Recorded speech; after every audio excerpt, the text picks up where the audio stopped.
attitude was a necessary defense mechanism to handle the ambiguity of predestination.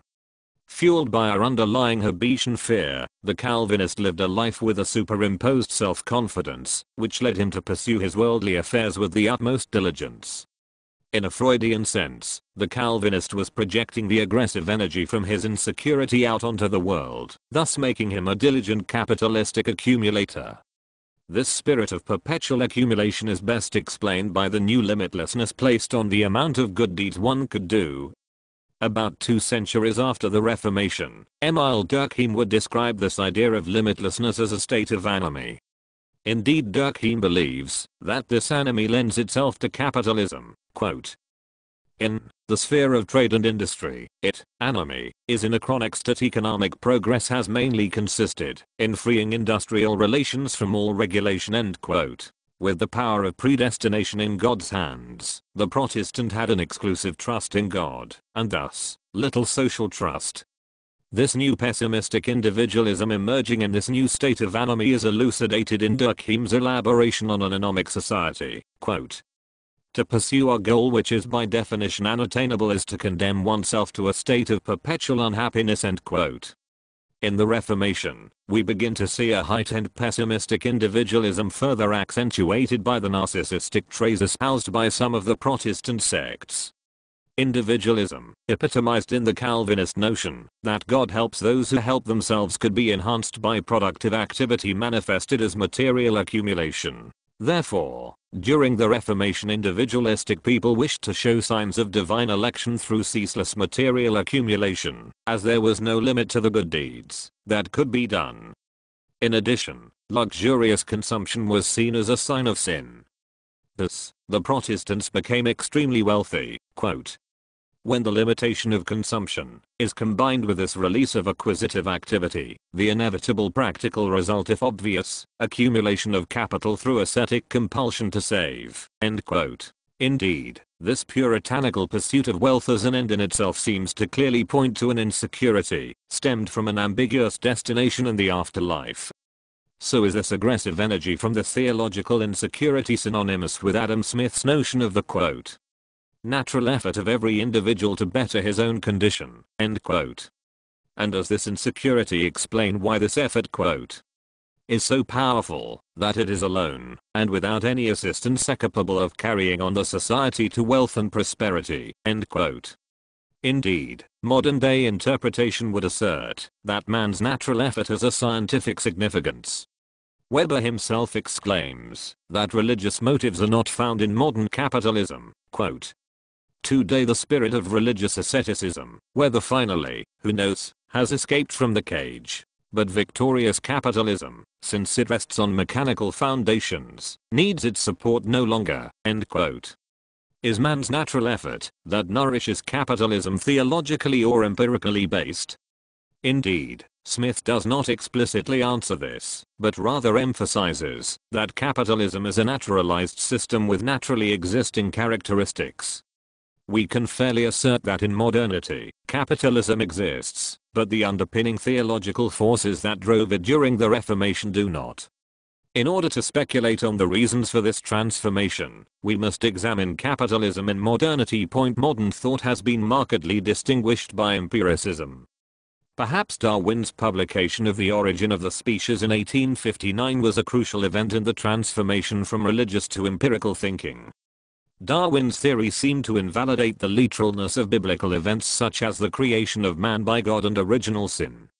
Natural occurring events that were once attributed to God's will were now attributed to a process of evolution. Indeed, the Westminster Convention cited earlier seems to be invalidated by Darwin.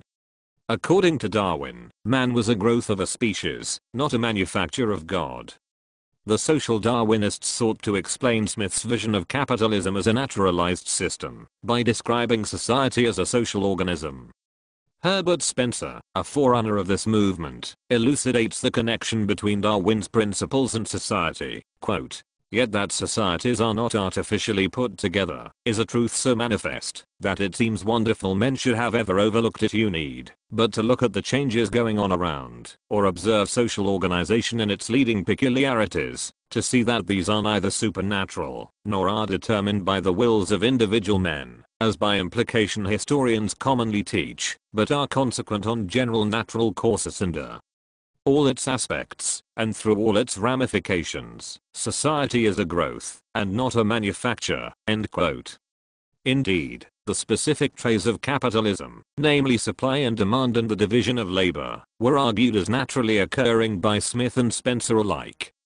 Spencer portrays the division of labor in an anthropomorphic description society, quote, a function to each organ and each organ to its own action, is the law of all organization. Our highly developed apparatus for the distribution of commodities is similarly distinguished by the subdivision of duties. End quote. Thus, with the application of Darwin's theory of evolution we begin to see a more empirical way of understanding this capitalistic system. Earlier we argued that the Protestant reformer individuated by severing his bonds with the Catholic Church. One could argue that this Protestant individuation could be understood as a rational theological inclination. Individual decisions were based on theological inclinations, not empirical proofs. Indeed, the belief in God could not be validated scientifically. Insert Darwin, and what was once seen a theological inclination was now seen as a scientific tendency. Spencer asserts that individuation is a biological tendency, quote, the development of society, as well as the development of man and the development of life generally may be described as a tendency to individuate, to become a thing. End quote.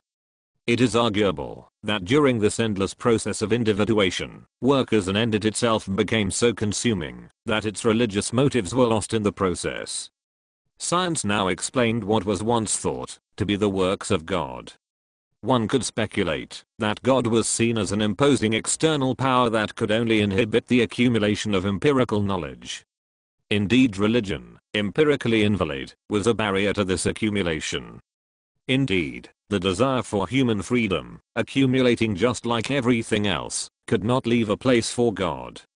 Erichfrom elucidates this desire for freedom and its repercussions, quote, we are fascinated by the growth of freedom from powers outside ourselves, and blinded to the fact of inner restraints, compulsions, and fears, which tend to undermine the meaning of the victories freedom has won against its traditional enemies. End quote.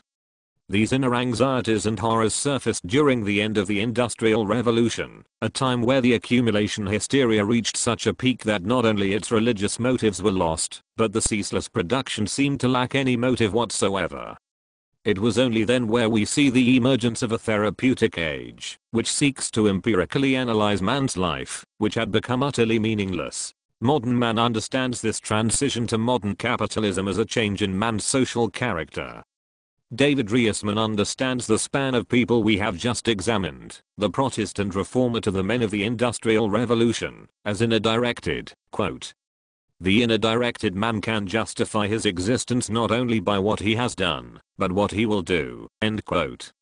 In depicting the insecurity of the inner directed Protestant reformer, Reisman suggests that, quote, the Puritan inner directed man was made to feel as if he had constantly to hold on to himself, that without ceaseless vigilance he would let go and drift, on the assumption that one can let go if one wills, or, rather, if one stops willing.